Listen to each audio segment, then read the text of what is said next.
Welcome back to another technical deep dive here in the debug zone. Today we're tackling a big question and breaking it down with insights from other users. Hopefully this clears up some misconceptions and helps you get the answer you need. So buckle up, stay a little curious, and let's jump right in.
And that's a wrap.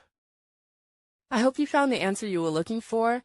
If you did, take a second to hit that subscribe button. It really helps out. And let me know in the comments which solution worked best for you. See you next time in the debug zone.